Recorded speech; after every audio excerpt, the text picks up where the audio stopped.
Hello, hello. Ladies and gentlemen, I think we are about to start. We would need a room a little more quiet. We would need a little less photographers here now, and we would give the space to the Secretary General. Gentlemen, thank you very much. I think we are about to start. Please.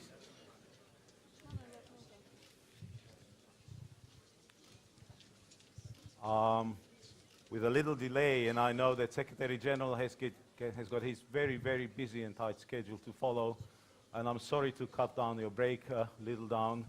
And I know that there was an extremely exciting and vivid conversation among our prime ministers, which you cannot stop. You cannot get in the line of your prime minister, and Visegrad prime ministers even less. But it's my immense pleasure and privilege to introduce a special Globsec, Globsec, what we call it, I even forgot it because we got Globsec chat, Globsec conversations. It's a special standalone performance which is designed for our most senior and the most esteemed speakers.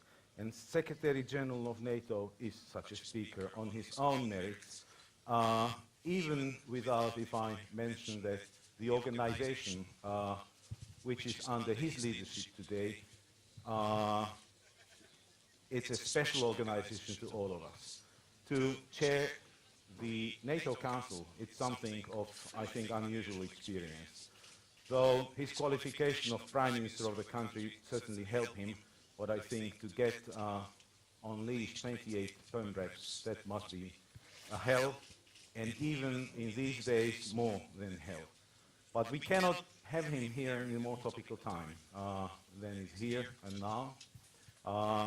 NATO has been always relevant, but who doubted its relevance then would doubt it today, I think, lost all of the sanity. Secretary General, I'm not going to say anything about the importance of the organization. I'm not going to say anything where we are today. I think I'll just pass the floor right on to you, because we are just anxiously waiting for your initial remarks. You've got a lot to say, and I'll be looking forward to take questions from the floor, and we're looking forward for very vivid exchange. Maybe I'll do one special recognition. I see the first front row. President-elect Kiska joined us. For that, I thank you very much, Mr. President, for doing that and being here. Secretary General, please, floor is yours.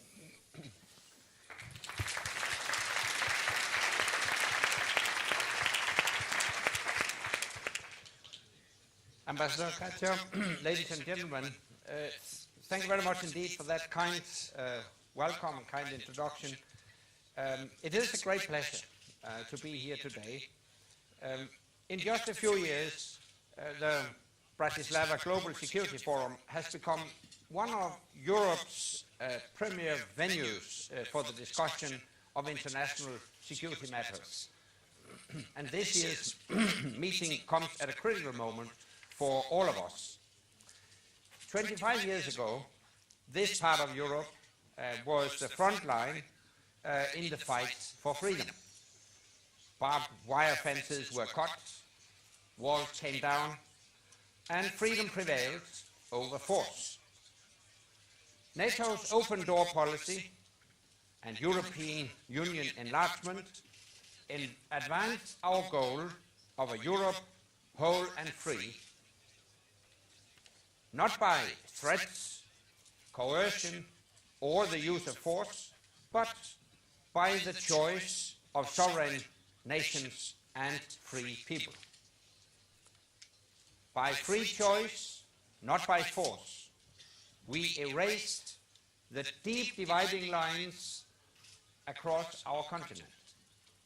And by free choice, not by force, we relegated so-called spheres of influence to the history books. Russia, too, subscribed to these principles, that each country has an inherent right to choose or change its security arrangements, and that no state has the right to consider another as its sphere of influence. These are clear commitments made by all the members of the Organization for Security and Cooperation in Europe 15 years ago in the Charter for European Security. And they are also enshrined in the United Nations Charter, the Helsinki Final Act, and the NATO-Russia Founding Act. So, what we see now in Ukraine is a blatant breach of the fundamentals of European security. It is a dangerous attempt to turn back the clock, to draw new dividing lines, and rewrite the rule book.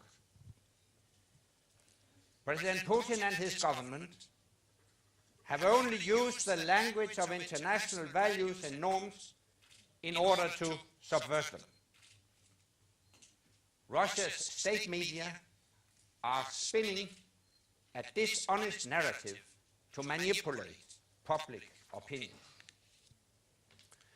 And Russia has not taken one single step to live up to its Geneva commitments. Just the contrary.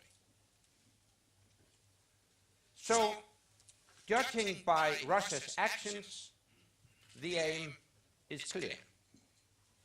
Russia is trying to establish a new sphere of influence in defiance of international law and fundamental agreements that Russia itself has signed. And this has profound long-term implications for our security. And it requires serious long-term solutions. My message today is that NATO is both able and willing to do whatever is necessary for as long as necessary. As we prepare for our Wales Summit in September, we will bolster our collective defense, and we will continue to uphold the fundamental principle that every country should have the freedom to choose its own future. So first, collective defense. We already have more planes in the air, more ships at sea, and more exercises on the ground. We have deployed AWACS surveillance planes over Poland and Romania. In the Baltic region, we have reinforced our air policing mission and our naval presence. And allies have deployed land forces to participate in training and exercises. These measures demonstrate our unity, our solidarity, and our commitment. We are also considering the longer-term implications of Russia's actions for what we do in NATO. So we are taking a close look at how we can develop and deploy the right forces for defense and deterrence. We are looking to strengthen the ability of our NATO response force and special forces to respond quickly to any threat against any member of the alliance, including where we have little warning. We are also reviewing our threat assessments, intelligence sharing arrangements, early warning procedures, and crisis response planning to take into account a more unpredictable security environment. We are examining our Connected Forces initiative to make our exercises more frequent, more demanding, and more visible. These are some of the strands of a readiness action plan that we are considering at the moment. They are all defensive measures and they are in line with our international obligations, and in line with a changed security landscape where, more than ever, we need to be ready, prepared, and flexible. Of course, to have credible defense and deterrence, we need credible capabilities. And credible capabilities come at a cost. And this is my second point. Let's look at the figures. Russian defense spending has grown by more than 10% in real terms each year over the past 5 years. More than 10% each year. And according to some forecasts, that rate of growth could increase in the coming years. By contrast, several European NATO countries have cut their defense spending by more than 20% over the same period. Yes, some allies have even cut by more than 40%. And the cuts have been particularly deep here in Central and Eastern Europe. This is unsustainable. Now is the time to stop the cuts and start reversing the trend. We have a NATO target of 2% of GDP to be spent on defense. We need to gradually increase our defense budgets to reach that level. We must spend more on what we need, less on personnel, and more on equipment, skills, and training, so that our forces are more flexible, more deployable, and more ready. Some allies, like Estonia, are already setting a good example. Poland is very close to the 2% benchmark and modernizing its forces, while Latvia, Lithuania, and Romania have announced that they too will gradually invest more in defense. We must also bridge the gaps in our military capabilities. This means we need to stimulate further involvement in our multinational smart defense projects and also closer regional cooperation. The Visegrad countries continue to demonstrate that this is a pragmatic way to build greater security together, and in a way that makes both NATO and the European Union stronger. Multinational cooperation can help in multiplying individual efforts, but ultimately, credible defense and deterrence requires credible investment. And if there was ever any doubt in our capitals that defense matters, the Ukraine crisis has surely removed it. And now my third point. In the face of Russia's aggression, we must uphold the principle that every country should have the right to choose its own future, including its relationship with our alliance. Because that freedom is fundamental to our vision for a Europe whole, free, and at peace. There is a very good reason why security and stability spread across this continent in the wake of the Cold War, without coercion, without annexations, without interference and illegal referenda. It is not because NATO and the European Union pushed to expand, but because this country and many others were attracted by the values and principles of our Euro-Atlantic institutions. You had the sovereign right to choose. You had the freedom to choose, and your choice was Europe and Euro-Atlantic integration. We must and we will remain committed to our positive vision for Europe. That means we will deepen our partnerships with Ukraine and our other NATO partners, and keep our door open for those countries which see their future in NATO. Ladies and gentlemen, our next summit in September in Wales is about future NATO. As we prepare for the summit, we stand ready to take all necessary measures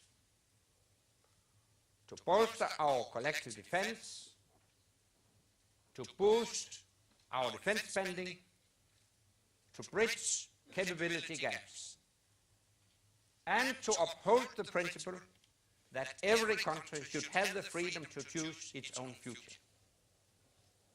Freedom is the foundation of our democracy and our prosperity. And it is the foundation of the Europe we have built with such effort since the end of the Cold War, a continent where every country remains free to make its own choices. NATO will continue to stand up for our freedom and for our security. Thank you.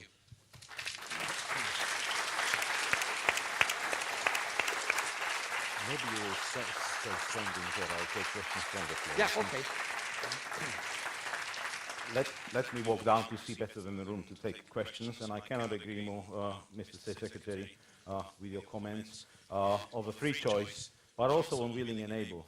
Truth is that security is more complex than ever, and now in this situation it's more and more visible. And the complexity of the challenges, they influence both dimensions of you mentioned, which I think are key, of being willing and able. Because there are now means by which you undermine, dilute and erode our willingness and the way how we care about things, but also the ways how you impose your dominance and how you distract or how you challenge the system. The abilities are getting to be more complicated, and it's not only a question about spending money, but also how you spend and what kind of abilities you create really to cope with the challenges. How do you feel, how willing we are? Have you shared about those 28? How is the will? How strong is the will? And how diluted and how eroded our will is becoming? Because if you are not willing, even your abilities are about nothing. Yeah, that's a controversial question, I think. Because that's, I think, what you indicate. Sometimes we have seen Europeans in general, less willing to use what I would call hard power to promote and protect our values and principles. So I understand the background of your question. But having said that, I also think we have seen some positive news. Let me use as an example. First, Afghanistan. Actually, you have never seen Europeans deploy so many troops out of area as you have seen during the last, in Afghanistan, during the last 12 years, in the Balkans, in the 90s. During the Cold War, the Europeans didn't engage in any NATO-led operation at all. Actually, that's also part of our success, that we prevented the Cold War from getting hot. But after the end of the Cold War, we started a new era of engagement, a very operational era. And you have seen Europeans deploy to a great extent. So never, ever have the Europeans deployed as much as during the last 20 years. A concrete example, Libya in 2011. Well, we had some discussions, but within 6 days, we took the decision that NATO should take responsibility for our operation in Libya, and we achieved consensus among 28 allies. So my point is, Ambassador, that the bottom line is that after some discussions, the Europeans are ready to step up to the plate when needed. Now we are faced with a completely new security situation in Europe, and so far we have seen NATO allies support our reassurance measures, and my ambition is that when defense ministers meet at the beginning of June, we can declare that all 28 allies contribute one way or the other to these reassurance measures. So, in conclusion, yes, we have some discussions in Europe, but at the end of the day, I think there is a political will to also use our capabilities. Yeah. Thank you very much. But we need the capabilities. I think this is a curse and blessing of a consensus-based organization, that consensus is not an easy to make. It was not easy even between 14 and 28. It's more complicated. But once you get there, it's a strong commitment and strong resolution. Thank you very much. Let me turn to the floor. We might have some 10-15 minutes. Marcin Zaborowski, who I see, Ian Brzezinski, those first two questions, please. Can we get microphone here? No, there is a microphone. But the crowd is big here. Thank you, Secretary General. If I may, I will even have short but two questions, if that's permitted. But then very short. They'll be very short. Number one, it's about the defense spending. I completely agree with your message. The point is that I'm not quite sure that many in this region would. What we've been hearing during the former sessions and so on is that the increased defense spending in the region here wouldn't actually make that much of a difference in real terms. And number two, that given the austerity measures that some of the nations had to apply, it would be immoral to spend more on defense rather than on social issues. And number two, a very straightforward question is, do you envisage a permanent NATO presence in the region in the years to come? Can we take maybe in a cluster questions? Yeah. Ian, please.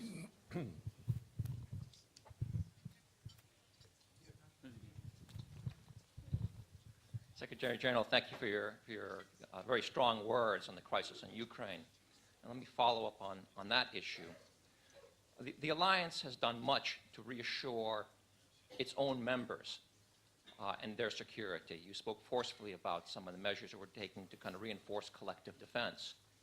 The alliance is doing very little to provide any practical assistance to Ukraine.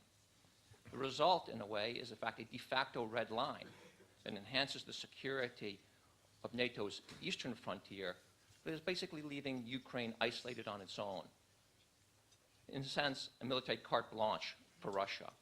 Shouldn't the alliance be doing more to provide reassurance and assistance to Ukraine to dealing with its immediate threats, which is an occupation of Crimea, an externally inspired and supported insurgency in the east, and a massive buildup of some 40,000 to 80,000 forces on Ukraine's eastern frontier?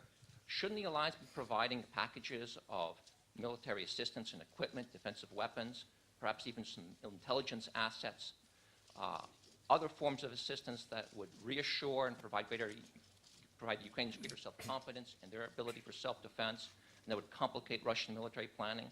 Isn't to do so in the interest of the alliance? Thank you, Ian. One more question to Edward Lucas, and I'll turn back to you. I'll turn back to you.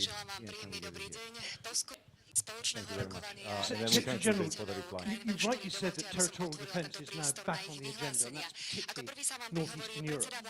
The problem is that you've got two very important countries that are not members of NATO, Sweden and Finland. It's proved very difficult for NATO to do defence cooperation with non-NATO members. We saw this over the fiasco over the Icelandic air policing when Sweden and Finland wanted to take part in exercises in Iceland. It proved extremely difficult.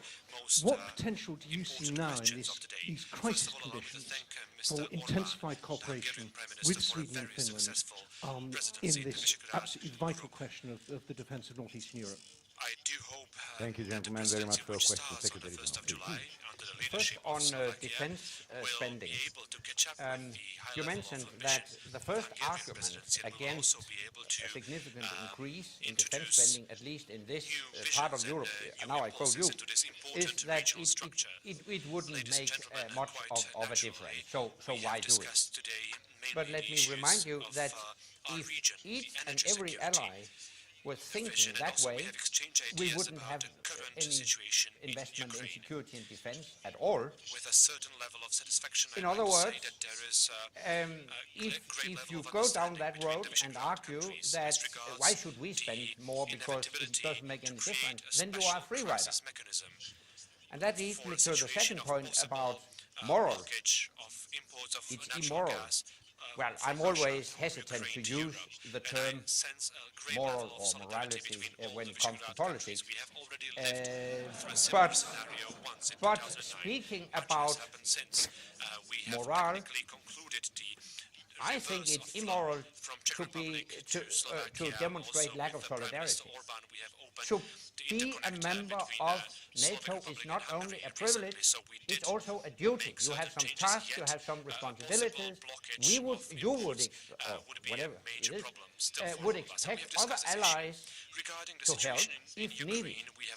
It's a kind of insurance. And you all know that you pay an insurance premium to get help when needed. And unfortunately, because of the new security situation in Europe, the insurance premium has now gone up. And that's my point.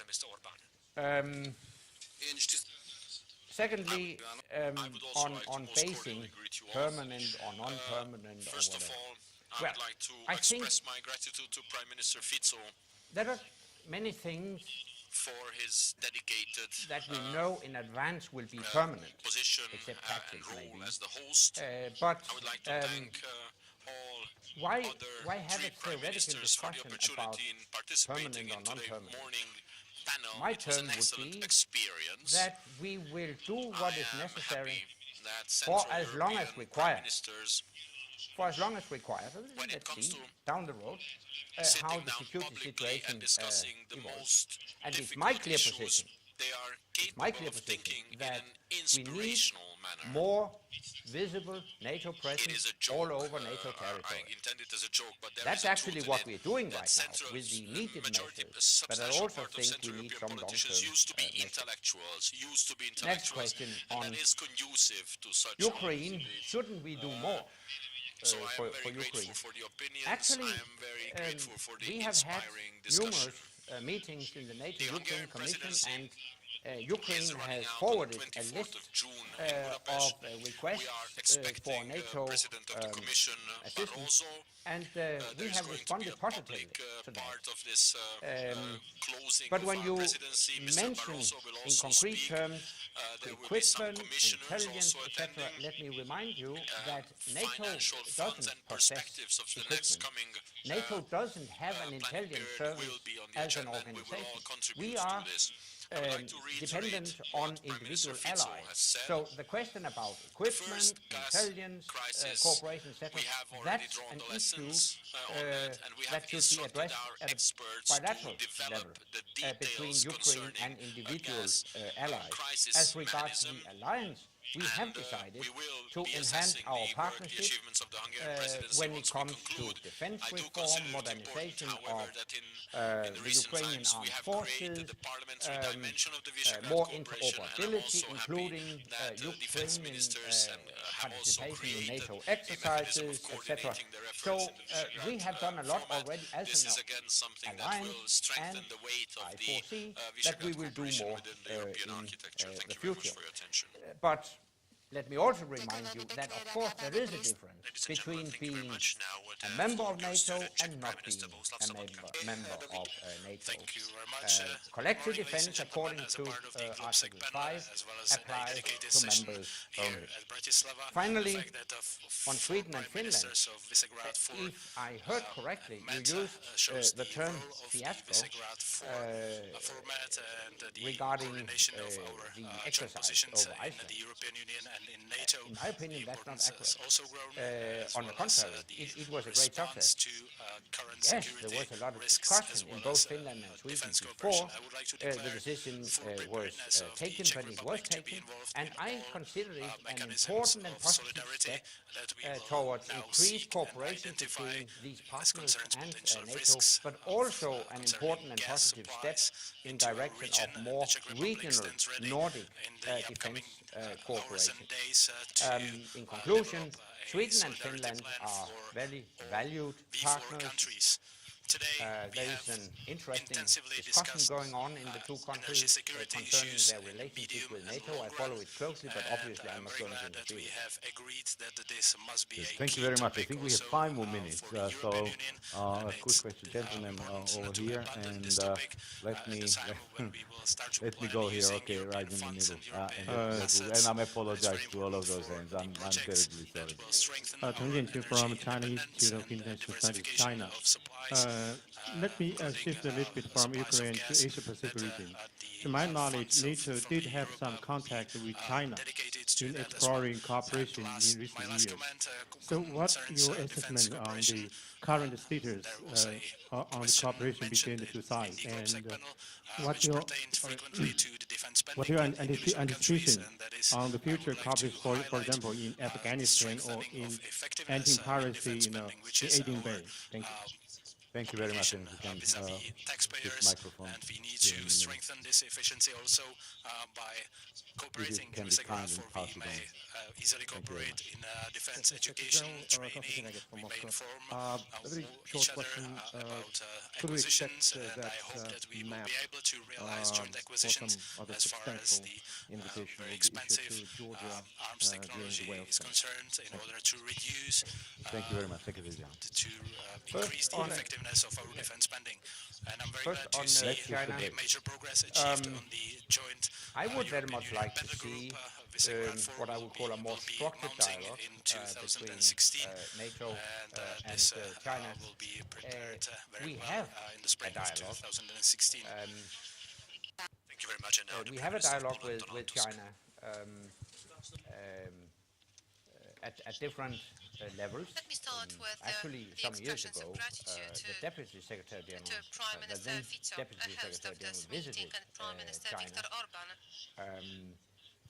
who is a The leader of reason the why Visegrad Group, I would like under to the see Hungarian a more presidency. structured dialogue with China is partly that in certain areas, the I think Hungarian presidency is we have common organizing interests. a meeting For of the instance, Visegrad and Group you in mentioned it, Bratislava. This fact, as counter-piracy. well as the fact of the China recent is also months, very much dependent indicate that these on months international have been really trade good and for the free sea Visegrad Group. lanes. Once again, I would like So to we have a common congratulate interest you on the in keeping the sea lanes effectiveness, open, and so goodwill we share interest when it comes to to Prime Minister counter-piracy. And Orban. actually, NATO organized a meeting It on happened maritime that security he had with a to particular work in a very focus difficult on context of the counter-piracy Ukrainian crisis. some time The ago, position and of the China Visegrad Group participated is for a the first position time that is in a very closely watched NATO-led and that is meeting. important for the Secondly, European in Union. the region, and the obviously Ukrainian we have an context. interest when That is it comes quite to understandable. Afghanistan. The three of our We countries will neighbor complete our directly on ISAF combat Ukraine. mission, hopefully The stay discussions in with a recent training days, mission in Afghanistan after as well as 2014. the But discussion during the session a today constructive are engagement in of the countries Globsec in the format neighborhood is of utmost importance to ensure long-term peace and presented stability, that it not is only in quite Afghanistan easy but to in see the the region. differences of our And in that opinions respect, concerning the China situation could in play a Ukraine, but constructive it is role. a So we have an characteristic interest feature in the for dialogue on whole that. European And continent. finally, But what is most important is to let me prepare joint remind you positions that and build NATO European operates on the solidarity in basis, the light of all challenges, current including such NATO difficult operations challenges as the take Ukrainian place on the crisis. basis of I am convinced United that Nations the Visegrad mandate. Group is a very good example of how And to be we able to have build common special positions in spite of arrangements differences. with four, common position of or ours special is a relations, I would say, decision with today 4 out of the 5 permanent that at members the of the UN expert and Security Council. ministerial 3 level of them we are were to allies, work out US, as soon UK, as France, possible and the with the details 4th, of the mechanism of gas Russia, we have a solidarity special in case of a NATO gas crisis. Russia Bratislava Council. is the best place But to with the talk 5th, about it. China, we don't remember have a special 2009, arrangement, and that's why but I use everyone the term expects a more structured that dialogue difficult moments in with the gas market are China ahead of us. would be The useful. mechanism of Finally, solidarity that would on be worked Georgia, out on the regional level is going to definitely be a good example, we will this address believe, our and an open door example that policy would motivate at the all, summit, but it's the a bit too European early to Union, say exactly so that this mechanism how. of gas solidarity could be worked out for the whole European Union as My soon view as is possible. We that also would like Georgia to has thank very made much for the continuous remarkable support of all progress, the partners in the Visegrad group for the carried through energy union. reforms, You know how difficult and how complicated this conducted project is. exemplary I am glad elections, that Commissioner contributed Oettinger to NATO, the simplified NATO all this, operation or in Afghanistan, adjusted done the a lot simplified, to press improve releases with his interoperability. statement.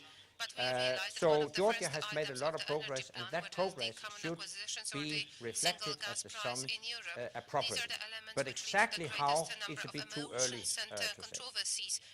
Ladies We and are gentlemen, aware let how me thank difficult you, this project is, and we on are your of the same behalf to opinion that Secretary it is General worthwhile for working on delivering it. his That Globsec was also keynote a address. conclusion I of my think meeting message with was Commissioner very Oettinger, clear, that we will straightforward. work